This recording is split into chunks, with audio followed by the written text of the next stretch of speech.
Chairperson and Senior Executive Director from Maruti Suzuki India to please join us. A very warm welcome to you, Mr. Kakkar. Mr. Ram Kuppuswamy, CPO and Head Transformation Projects, Hero Motor Corp. May I invite Mr. Ram Kuppuswamy to please join us on stage. Mr. Ravneet S. Pokela, Chief Business Officer and CEO, Arthur Energy. Ms. Mahua Acharya, MD and CEO of Convergence Energy Services. Mr. Josh Folger, Country Head and MD Bharat FIH Foxconn, and Ms. Aditi Shah, Senior Correspondent Reuters.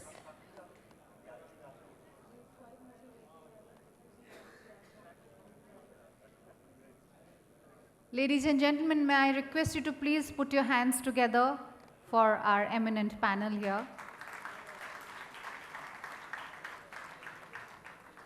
As you're aware that we were expecting Honorable Minister Dr. Mahendranath Pandey, Union Cabinet Minister for Heavy Industries, Government of India, virtually for his special address to the industry. He was earlier supposed to join us virtually as he was not well, but we are told that he is rather unwell and had to be hospitalized. We pray for his speedy recovery. Honorable Minister does send his best wishes for the 62nd annual session for ACMA. So ladies and gentlemen, without further ado, we would like to now start this panel discussion. I would like to request Ms. Aditi Shah to kindly conduct the panel discussion. She is a very renowned journalist and an authority on the dynamics of the auto industry. Over to you, Ms. Shah.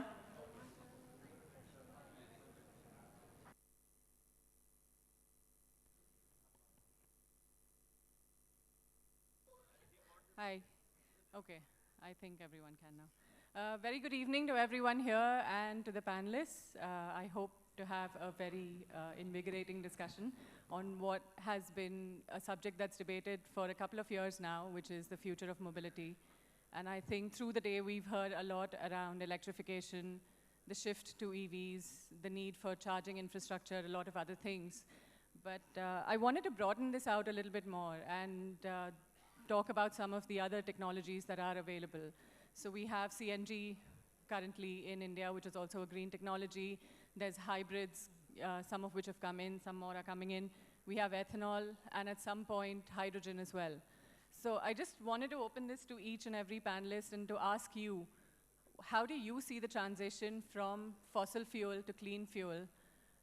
And how do you see that having an impact on your company, but also, your supply chain and your ecosystem? So, anyone? Mahua, why don't you start? Lady on the stage. Thank you. Thank you and good evening, ladies and gentlemen. Thank you once again to ACMA for having me here and Aditi for this panel. I'm amazed at the optimism. Where do I start? I don't know, there's what, 5,000 of you here. And you have been listening to electric mobility is what I understand. I was not here in the morning, unfortunately. To answer your question, what is the future? For me, from where I sit, electric is a given. Is a given. Some years ago, we were nudging, goading, using logic and numbers to say, look, it's cheaper to maintain. We're not doing that anymore. And again, from where I sit, the problem is a supply issue. The demand outstrips the supply. So that itself, I hope I'll be able to communicate the sentiment, how I, from where I sit, have to regulate so that the industry is able to respond to the impatience, good impatience, incredible demand, and everybody wants their vehicle now.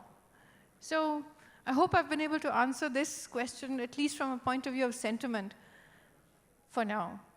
Okay, great. It's not a transition for you, Ravneet, but do you want to talk about how you've seen the transition in the market more broadly? Yeah, I think I echo what Howard just mentioned. I think the electrification ship has sailed. There's no question, right? We've been in this business for 8 years. I've been here 7 years in this business, and for a better part of the last 7 years, we had sleepless nights on how to unlock demand. You felt it. There's latent demand in the market, but it just refused to sort of wake up, right? But over the last 12 to 18 months, it's changed dramatically now. Demand is no longer a problem. As she said, the problem is supply, the predictable quality supply. And for the first time, we are in a situation where we have people waiting in line 2 months, 3 months, 4 months. People are willing to pay premium, and a good indicator of the market sentiment is when you start getting calls saying, "Mujhe ek scooter dilwa do." So that things are sort of in a certain fashion. So I think for all of us in electric mobilities, where we said that is going to happen any time now, that time is now. Now it's incumbent on the entire ecosystem, whether it's supplier or the OEMs, to make sure that the momentum we see in the market, it's not lost because of extraneous reasons like supply chain disruption or whatever it might be. But the good news is that there are customers out there who are happy and willing, and that augurs incredibly great news for the industry. Mr. Kakkar, same question to you. How do you see, or what do you see as the path to clean mobility in India? Thank you.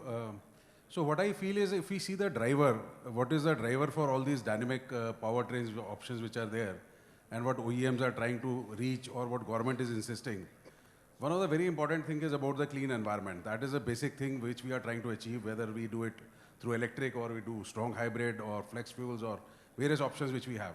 So I think today everybody sitting in the room is quite convinced that EV is going to be the future in any case, whether McKinsey predicts 15% by 2030 or whatever percentage. But the fact remains that for EV penetration, of course, as a Maruti, we are also quite strongly believing in that. But some of the challenges I think all of us sitting in the room have to really address, about how the batteries will be available, how the charging can be done faster, how the infrastructure can come in. So of course, introduction of EVs can be done by OEMs, but finally, end of the day, all these things have to be really positive and favorable if the number has to really become sizable. From the minister's speech also, it is coming out very clearly that government push on PLI for EVs and other things is also there. So that way it is quite conducive atmosphere to really push on these EV vehicles. But simultaneously, we must also see that going forward, the improvements in ICE, whether it is through alternate fuels like CNG, or we are talking about flex fuels. So that is also remaining a large portion of the total chunk when the overall pie is growing. So there also, I think a lot of investment, a lot of energy and time needs to be spent, so that in India particularly, it might happen that all these things are coexisting for quite some time. So as Mr. Mani also told in his speech that it may not be a disruptive. So I also agree that it will be a transitional thing, maybe two-wheelers, then other segments, then four-wheelers also coming in. But we need to do something about the challenges which are there to bring to that inflection point where EVs can really penetrate. That is one part. And second, to make anything viable is again on the affordability, whether it is an EV vehicle to be bought by a customer, or his motivation is always that he should get value for money. So there again, what Minister has been clearly saying, and I have also been insisting in various other forums, that localization becomes the key. Whether we are talking about new technologies or improvisation in the existing ICE vehicles, or we are talking about EV, I think localization is something which we have to really work on. And ACMA members are the best to collaborate with OEMs to have bigger challenge, that whatever up till now could not be localized, how it can be done going forward. So that is my view on this. Thank you. Ram. All right. Okay. Firstly, thank you for ACMA and this opportunity to be on this panel here today. See, my view, slightly contrarian perhaps, is that if you look at the opportunity for electric vehicles, I agree with the comments earlier that at some point in time, the transition will happen. That said, India is a very, very large country. As you all know, less than 50% of the households today have a form of mobility. And there's another 50% out there that's asking for options for mobility. So I think that if I look at ICE vehicles today versus some of the EV vehicles, even for the next few years, the product quality cost ratio, I don't necessarily see an answer that fits the needs of that 50% and more households are asking for that mobility answer.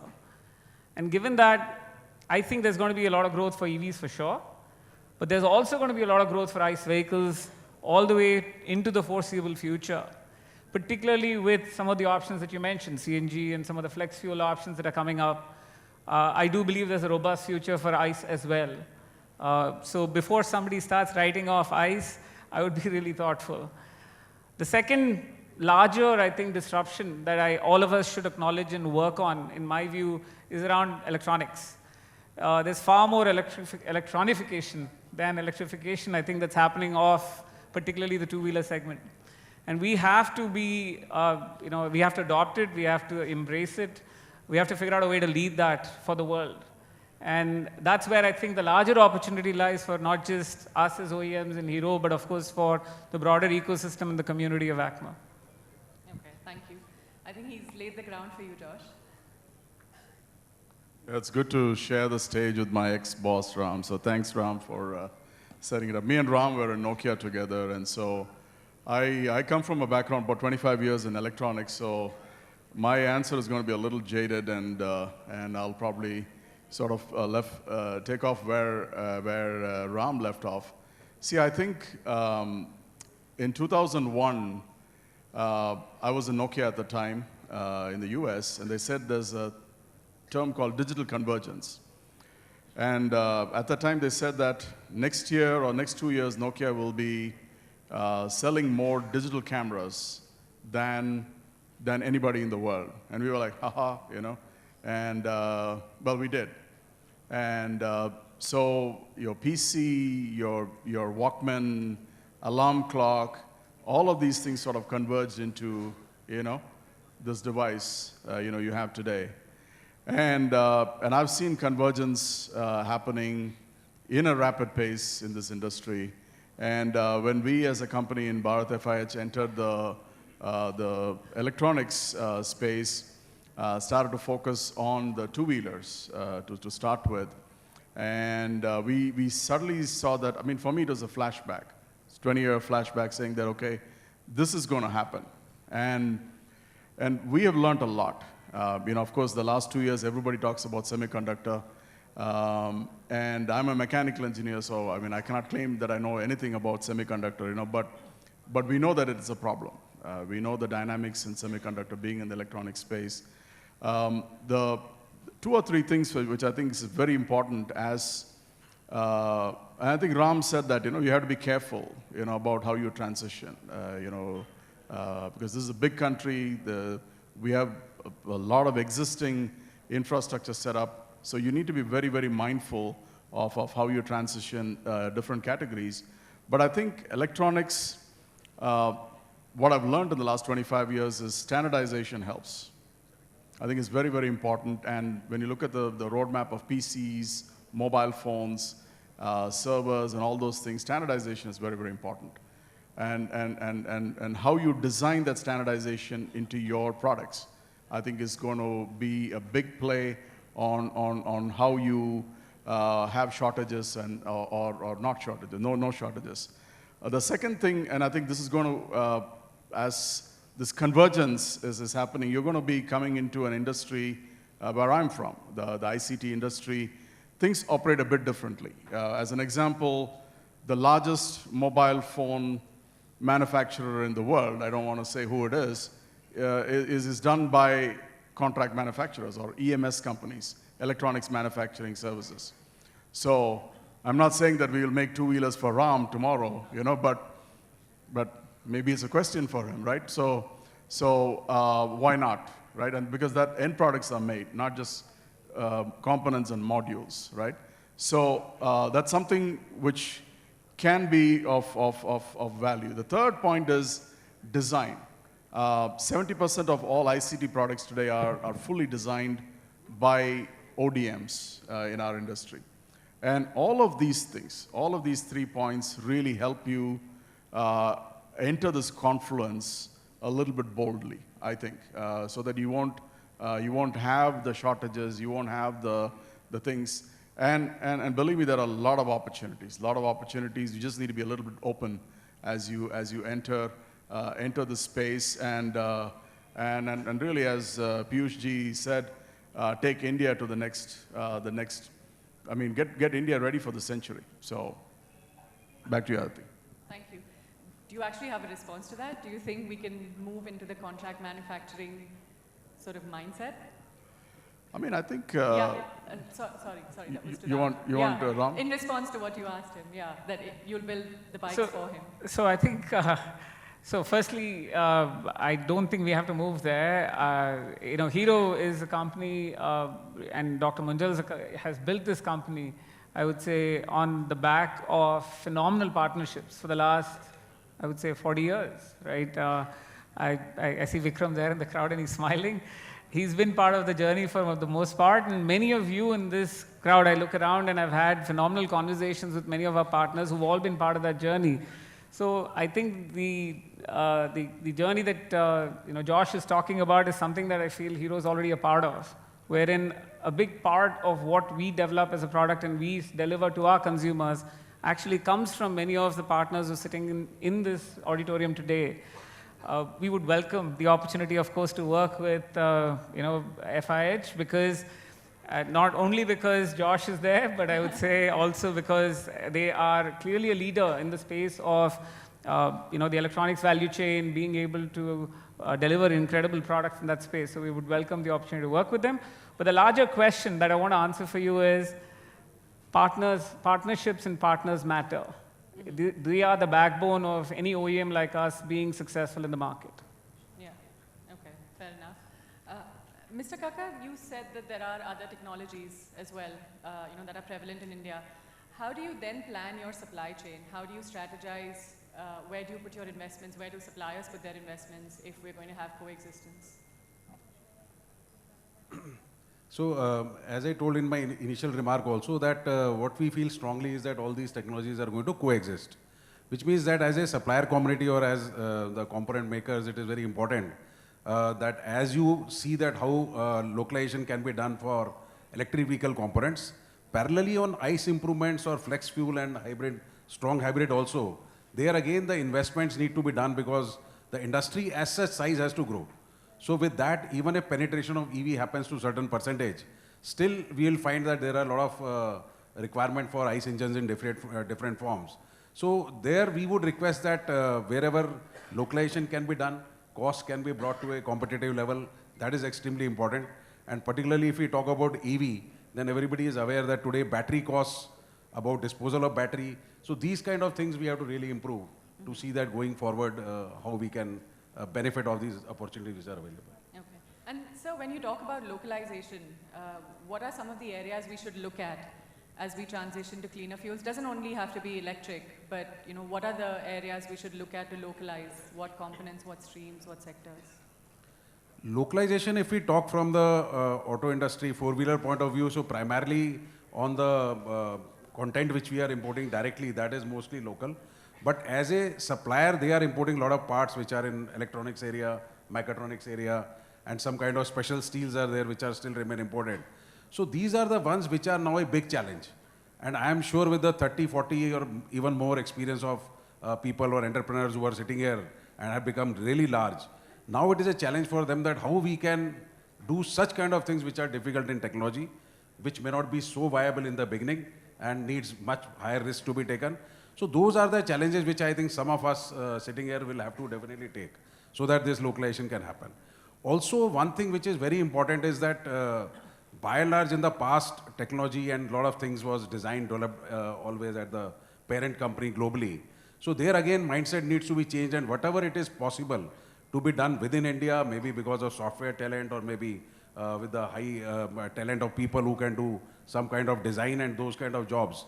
So as a combination, it can be seen globally how for the entire group it can become really cheaper whether the company is belonging to X country or Y country or Z country. But globally, we have to see that overall how we can maintain the cost, which means that even if we have to localize the engineering skills in India, so those things are also very important to become competitive. Mahua, localization is one of the things you feel very passionately about as well. You have a great bird's eye view from the aggregation that you do. You have a bird's eye view, you have a ground view as well. So what has been, I mean, where have you seen larger acceptance when it comes to the aggregation of electric vehicles that you've done, and where are some of the challenges still? So let me give, I'll respond with two points to respond to that. When we ran, so in the interest of the audience, we concluded a tender for 5,500 electric buses. A big portion of that was facilitated through a federal subsidy. Now that central government subsidy came with its own requirements around localization. So in a way, neither I had a choice, nor did the industry. I was fortunate enough to have meaningful discussions with OEMs who advised me and suggested, when I asked questions like, okay, here's a list that the government has, what else can I do, how much more can I do from there? In that sense, the receptivity question is not so relevant because it was a requirement. Now going forward, the target that we've got, that we're working with, is 50,000 electric buses. When I was given this target, I had no reactions. But I'll share with the audience that my sense is that the demand, in fact, now is going to be more than 50,000 electric buses. The demand, as I speak right now, is overwhelming. The demand is absolutely overwhelming. Now, there is no central subsidy anymore. That then begs the question of a certain level of responsibility. And so in many ways, now is the point where I'm hoping to have a more meaningful discussion with members of ACMA on where we land up with localization, because it is in fact a government imperative to localize as much as possible. The second piece that I just want to share, which is not really localization, but in a way it is very localized problem. In our bus model, the model that we have so far used, not saying that that will be the only model going forward. In this model, we're expecting that the OEM goes ahead and drives these buses. And you're the specialist of that technology. You want to control that technology. You want to make sure that it does its job productively. And so you want to maintain the driver. Now we're moving from where I sit, from the government, we're moving to a point where suddenly there is this extra drivers in our state transport corporations. So it's incumbent on us. We have no choice. We have to find a localized model where we don't put people out of jobs. Even if it is a small percentage, it's hard to wipe that over. The fact is, it is not a small percentage. I'm not saying that it's a problem all across the country, but it's a significant enough problem across many, many states. And there is no model. And it is really incumbent upon us to find a localized model for that scenario. Okay. Ravneet, for you, localization, of course, has been of a different kind because electric is new. How have you been engaging with suppliers to build this ecosystem, and how are you working on your localization piece to avoid disruptions you may have seen earlier that curbed production for you? So I think it's been a long and, I got to say, a little arduous journey for us. When we began 6-7 years back, when we were looking at partnerships, working with our vendor partners to localize, it wasn't an easy discussion because at that stage, the market hadn't taken off. There were no volumes to talk about. Designs that we were building, they were not standardized. So we were expecting our partners to sort of look at new designs that we were not used to. We weren't at a stage as startups to commit any huge volumes, and yet we said, please invest. Now that's not an easy conversation to have with any vendor, right? So today we are, when we look at vendor partnerships and we've come a long way. I'll just talk about that. But at that point in time, it really wasn't a question of we are going into the market looking at who are the partners we should work with. It was a case of who will work with us, who's willing to invest, right? So we were fortunate with some fits and starts we sort of managed. But what's happened is as the opportunity has become very apparent, now the fact that electrification is sort of on its way is not lost on anyone, right? Now, we may argue it'll take 5 years, 7 years, 8 years, coexistence, all that stuff, but reality is that whichever way you choose to look at it, right? Whichever view you take an optimistic view, pessimistic view, you triangulate various sources, it's a large enough market for any OEM to invest, right? And we reached a stage, even the partner to invest, right? And we've reached a stage where if you're looking at, a long-term sustainability of any industry, you cannot but look at electrification as an area you want to get into, right? So given the natural momentum, also, I got to say that nudged by the government, right? For example, the FAME scheme was great. At that point in time, it seemed like a pain saying, how do I localize? Because if I don't localize, we won't get the subsidy. But honestly, as an OEM, it was difficult, but it was good, because it just forced us to fast track something that we might have done later on, right?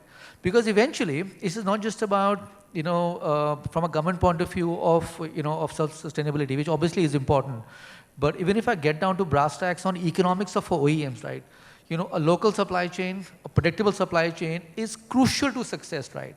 And if we hadn't invested in localization as OEMs, and if partners hadn't sort of risen to that challenge to localize, we would not have been here today, right? So I think personally, if you ask me, I think the pains of localization are behind us. Not to say that localization is done completely, everything is hunky-dory, but this initial hesitation, the humps to climb, I think we are past the hump now. It's only a question of how soon can we operationalize, but the fact is that today when I look at my entire value chain, if I look at the entire bill of materials, other than cells, which we know today we have a problem, and hopefully we'll solve that over the next 3 to 5 years on the back of PLI, there is nothing you can think of, right? That today we're not able to sort of produce in India. Sure, I mean, there are nuances to that, there are tier 1, tier 2 electronics come from outside, but it's a journey that we are very much on, right? So it's really, like I said, it's a problem that I think is behind us in a larger sense. It's a question of execution and operations now. Ram, you've not ruled out, ICE vehicles as yet, so I think the localization question not totally relevant, but in terms of the electric two-wheeler space, I think the adoption over there has been much faster, 2- and 3-wheelers. Has that transition taken you by surprise in any way, and how do you see your movement? I mean, is it going to be linear for Hero? Is it going to be from, fossil fuel, other technology, electric, something else? But are you taken by surprise by how many electric two-wheelers we're selling? So for some of you might know this, but I'm relatively new to the auto industry. So I've been here for a lot less than many of the folks in the audience, including folks on the stage. And I come as well from the electronics industry more than that. But so when I came in, right, there was there's all the press and the news that you hear about how quickly electric vehicles are getting adopted. And so I came in with a certain view of how quickly that adoption was happening. And I would say I've been surprised the other way, which is I've been surprised to see that the actual adoption on the ground, the actual growth, I would say, on the ground is a lot slower than what people tout it to be. And that, I think, comes from some of the central challenges that I mentioned earlier, which is if you look at the product, quality and cost today of a typical EV vehicle, and you compare that against an ICE vehicle, there still is a substantial gap in pretty much every one of those parameters. That's the reality today. And you look at the evolution of each one of those elements, quality, product, and cost, over the next few years, of course, there could be phenomenal technology breakthroughs that we make, and we are hoping to make in each one of those areas. But barring that, I would say that the adoption is going to be linear more than anything else, right? And that, by the way, I know is clearly not as rosy as some of the projections many people make, right?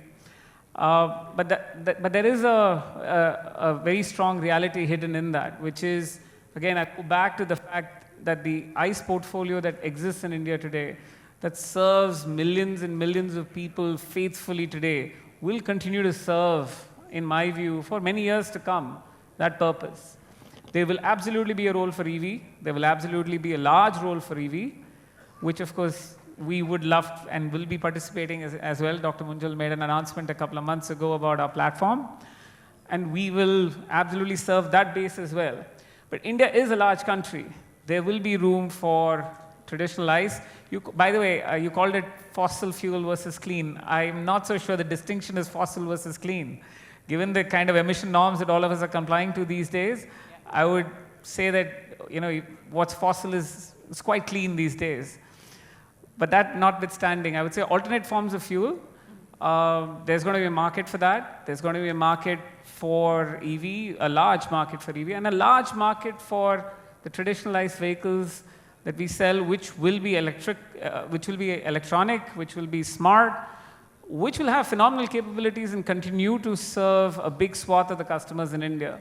So I would say it's not a question of or, it's not a question of disrupting it, it's a question of and.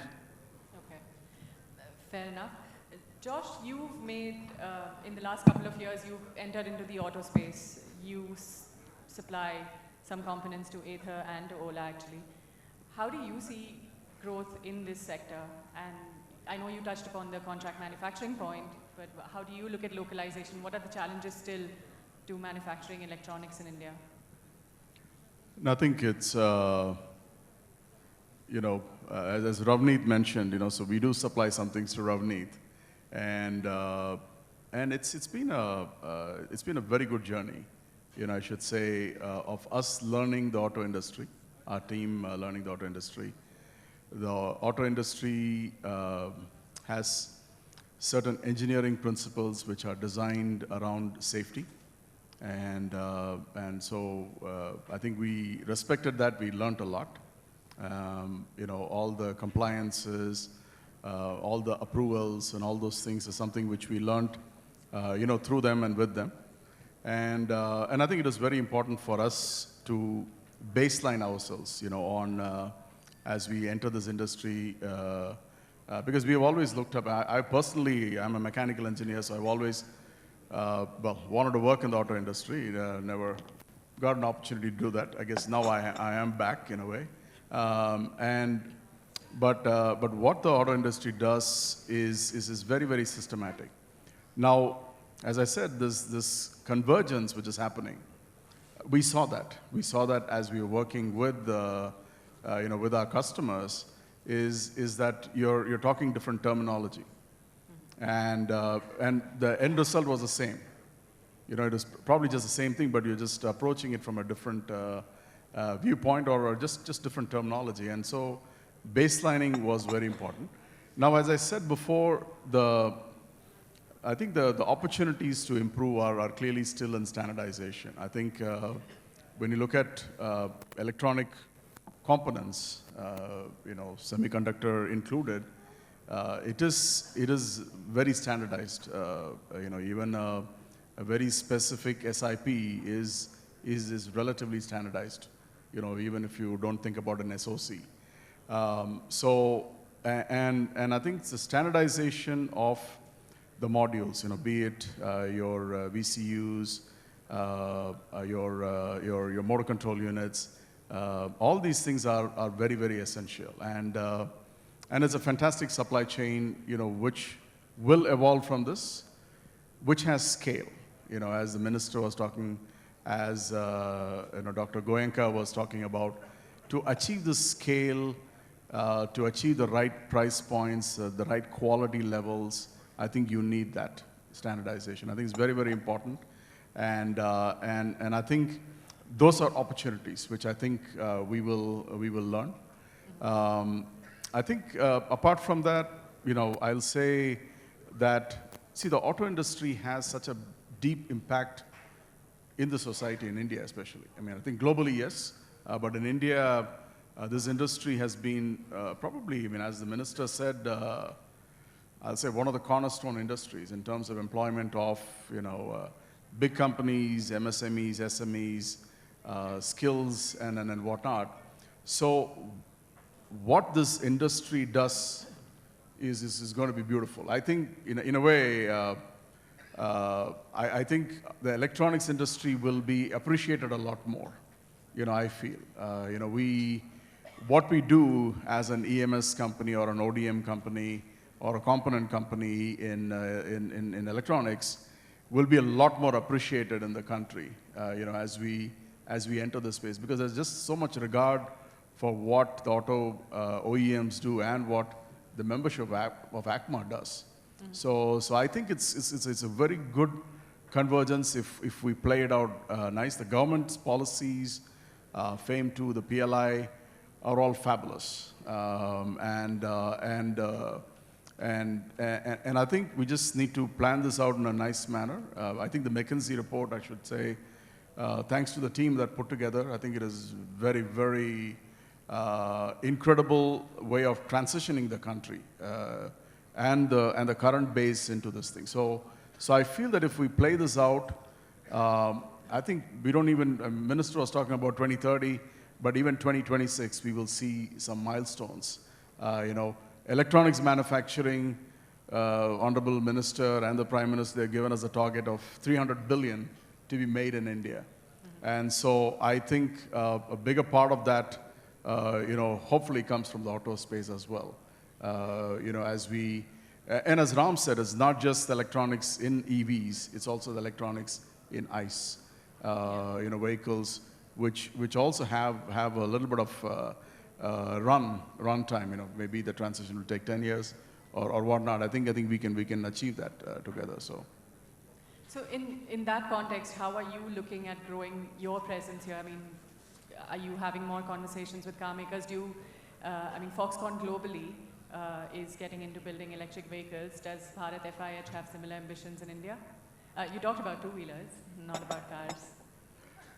I mean, I'm here, so I'm, just like Ram, I'm new, so we are Chennai-based, so we don't, I was talking to Harish there, we don't come here often, so, but now that we are here, hopefully we will engage with the OEMs, and I'll say, even tier ones to see how we can partner up, with them in creating this ecosystem in India. And so we're quite keen on doing that. Okay. I think a key component for more electronics is also semiconductors, and we've been through sort of, our crisis on that. Mr. Kakkar, I want to start with you.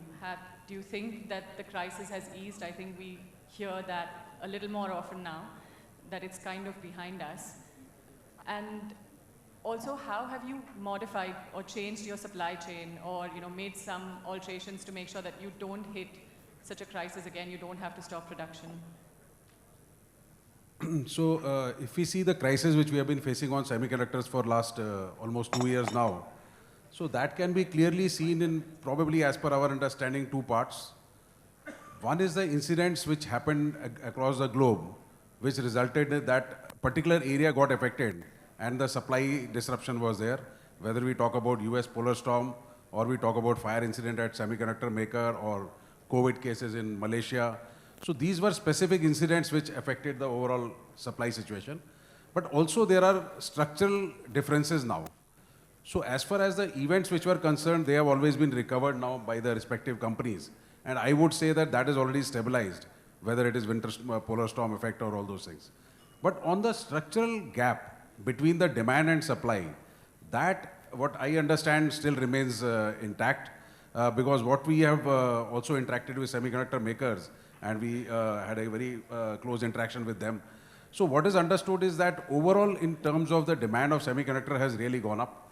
If we talk about the all industries put together, they are talking about 27 to 28% increase. And particularly if they talk about auto industry, which is around 10 to 12% of the total semiconductor requirements, that itself has gone by 35%. Now, when we see the order book of semiconductor makers, it is going up by 35%. But if we correlate that to the production which is happening globally, that is not to that tune. So probably what has happened is, one is, of course, electrification has gone up. So with the kind of electric vehicles which are coming or the electronics going up within the car, so per car usage of semiconductor has definitely gone up, which has resulted into this demand up. But also we are finding that there are some orders which are maybe little on the inflationary side or whatever from different OEMs. So even for semiconductor makers to really assess that what could be the capacity requirements for future, because when we talk about one fab, we are talking about not less than 3 to 4 years time frame, and we are not talking anything less than $4 to $5 billion which have to be invested. So that is something which is a very long drawn process. So of course, when we see On the demand side, still it remains intact, and as I told, overbooking is still there for calendar year 23. That is to the extent of 30%. So today also, whatever interactions we had, all the semiconductor makers are really running to their full capacities, and only hopes which they are doing till the time capacities are coming, that is on the better yield, where they have some technical answers to improving the yield. Not a very conventional one, but that improves the yield even by 20% going forward. So that could be one relief which may happen.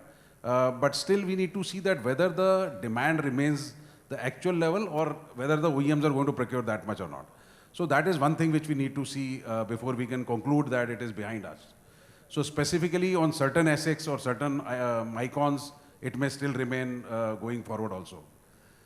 Another thing which we need to see that to ease out, all the pipeline capacities, which were already, decisions were taken much in the past and which are going to get activated now. So most of the plants worldwide which we have checked with the semiconductor makers, they are coming in the range of nanometers which are less than 40. So that is again a challenge for auto industry, because somehow in the past, the way designs were done or something of that sort, the nanometer usage was much higher.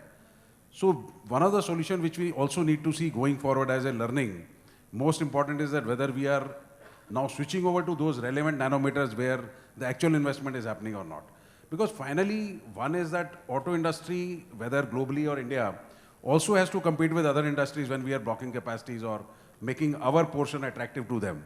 So for that, I think that transition is very, very important. But talking particularly on the short term, just to meet the requirements of the production, so obviously we have taken some measures. Of course, one are related to technical solutions, where we have looked at the alternate chips or maybe alternate location of a supplier, even using sometimes higher grade memories which could provide the same functionality. But even though it is little expensive, but at least we could make the cars out of that. So these kind of actions we have already taken. And apart from that, one of the very important thing, because the lead time, again, we witnessed one of the plants also where we saw that actual beginning to end of a semiconductor takes almost 3 months to finish. So there are long drawn process to really finish one particular chip which is entering and moving out of the place. So there, all the makers are also keen that auto industry should be doing a sort of more engagement with them, and probably a long term, whether we talk about 3 years or 2 years or 4 years, that time span they are really requiring to know our demands, so that accordingly things can be planned by them. So I would say that is a current situation. So definitely short term, many of the places it has eased out because of events getting sorted out or the incidents getting sorted out. But still on the structural demand we need to see.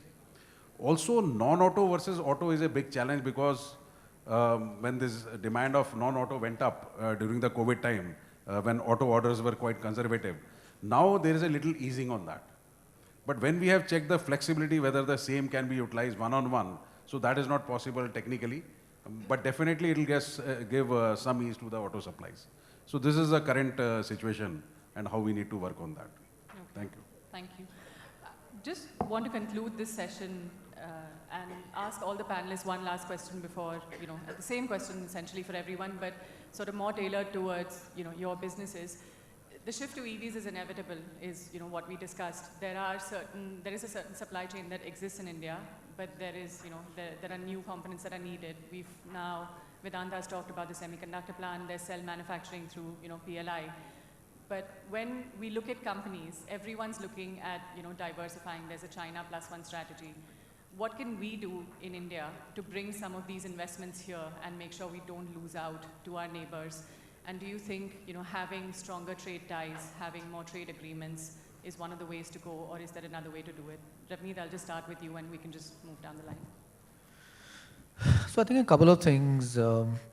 If I break the EV industry down into different, let's say, vehicle classes, there are a couple of vehicle classes where we genuinely have the opportunity to lead the world. So specifically in two-wheelers, right? So two-wheeler innovation necessarily needs to come from a market that has a large domestic demand, right? So India is in a very unique position. We have a very large domestic demand. We have a strong talent pool. We have the capability, and we have the capital in terms of at least venture capital at this point in time, right? So essentially, it's a perfect storm to really lead the world. And this is the opportunity to work with, for OEMs and supplier partners to work together, because as OEMs, we understand when we design for things like usability, etc. But there are many nuances to design, things like designing for manufacturability, standardization, Josh has been talking about, designing for cost, designing for service, etc., etc. So between OEMs and supplier partners, if you co-create, if you co-design, we have the ability to really create strong innovation and lead the world in terms of just capability, right? And then, of course, the second layer of tariff barriers, etc., which the government sort of can step in. But fundamentally, the value proposition that we can create is second to none, at least from a two-wheeler perspective, if not in the EV industry. I'll try and answer some portion of your investment question with financing. And I'll focus this a little bit on electric buses because then the financing needs are much bigger. The two-wheeler segment is still a retail business and three-wheelers is quite similar. It costs about $1.5 crore for an electric bus right now. In the only model that we have proven, again, not saying that this is the only model going forward, the OEM is left holding that investment. The OEM right now fronts the bus, pays for the bus, keeps it on the tarmac for 12 years, and also finances it and operates it. So, our market has to become a little bit more sophisticated, and I'm hopeful and working to get there. What in fact needs to happen here is more domestic. Our own domestic systems have to respond. I think they have to change. Our different sorts of capital have to come in. We have, after months, I think we've sorted out the contract. I really believe that the contract now is quite a level playing field between the State Transport Corporation, which is our focus for now, not saying it's a focus only going forward. But the size of these things are quite big. Each of these tenders is about $1 billion. So the investment question, of course, we need much more production. And of course, I'm looking forward to the best of technology coming up. And we will design business models where the technology doesn't get stuck, that the business model is not static, and the technology that you've provided over here doesn't stay around and you have no choice but to run with it. I mean, it's happening already. But really, to respond to all of this, our financial structures have to respond. Our debt has to work at a level that works for the industry. We don't have the institutional architecture to protect investment. And all of this is recognized. In fact, I might just do a small little plug that tomorrow and day after, we're focusing only on this one particular financing topic. Because to build out an public electric vehicle ecosystem that is not retail focused and is going to be B2B, B2G, meaning large-scale wholesale, the level of financing, the type of protection, the color and personality of capital will be different. So that's, I think, our current biggest challenge. Great. My view on India taking the best of this opportunity which is available, whether we call China +1 or whatever electric vehicles and whatever is coming in future, only one mantra which is very important and among others, which I believe is definitely we have to change our mindset on producing the best quality and global quality levels in whatever we do, whether we produce for ICE engine or electric engine or whatever. But finally, I feel that people who will have global best quality levels, they will be the biggest beneficiary of this opportunity which is available. So I'll try and answer that very quickly from a couple of dimensions. The first is, I think that there's a lot of capabilities that we've developed through years, decades of working with ICE vehicles in the auto sector that are very translatable, which will absolutely carry over into the EV side. Operationalizing very difficult, challenging processes in India, scaling again to incredible levels starting from scratch, the ability to source very difficult raw materials and be able to translate that into finished products. These capabilities are universal, and they absolutely will apply as we make the EV transition happen. The second area where I feel we can choose to excel, which I think is very sort of underpenetrated, is the transition that's happening to software. We all talk a lot about the hardware side of what needs to be made. But make no mistake, with the transition to EV, as well as the electronics that is coming into ICE vehicles, there is a software layer that is getting created, which will need to be nurtured, maintained, and then expanded. And given the kind of talent that we have historically in India around software, I do believe we can take pole position in that. And this community can absolutely lead the way on that front as well. I think,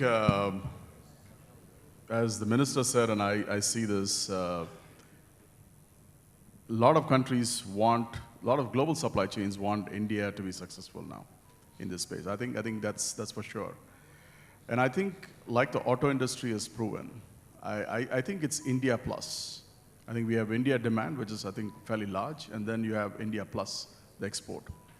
And I think the answer really is Atmanirbhar Bharat. You know, I think Atmanirbhar Bharat is supported by PLI scheme and really supports India plus. What is Atmanirbhar Bharat? At least in my simple definition, Atmanirbhar Bharat is design in India. It is Indian machines, you know, where you really need to have the know-how, you know, localized tooling so that you can support and be competitive. And third is make in India, right? So I think if we are able to get these three ingredients of Atmanirbhar in place, I think, you know, you are ready for India plus, and we will take advantage of what you know, the global supply chains want, and we can grow and really make and beat you know, the targets Sanjay has taken on behalf of us from the minister. So thank you, Aditi. Thank you, everyone. I think I'll hand it back to Vinny. Thank you very much for an engaging conversation. Thank you, Misha, and to our esteemed panelists for this very engaging discussion. May I now request President ACMA, Mr. Sanjay Kapoor, to please do the honors of presenting the mementos to our eminent panelists, starting with Mr. Sunil Kakkar.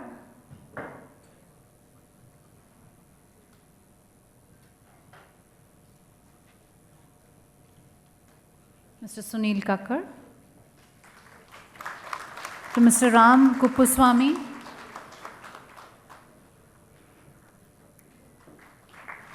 To Mr. Ravneet S. Pukela.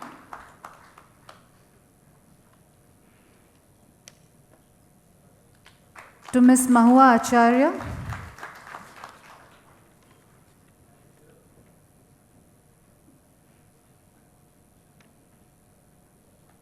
To Mr. Josh Folker.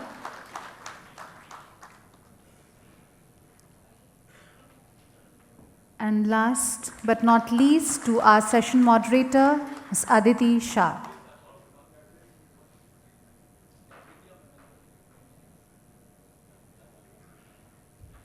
Once again, our heartfelt gratitude to all our panelists and the moderator. We now move on to a very exciting session, an exclusive session with Honorable Minister Shri Nitin Gadkari, Honorable Union Minister for Road Transport and Highways, Government of India.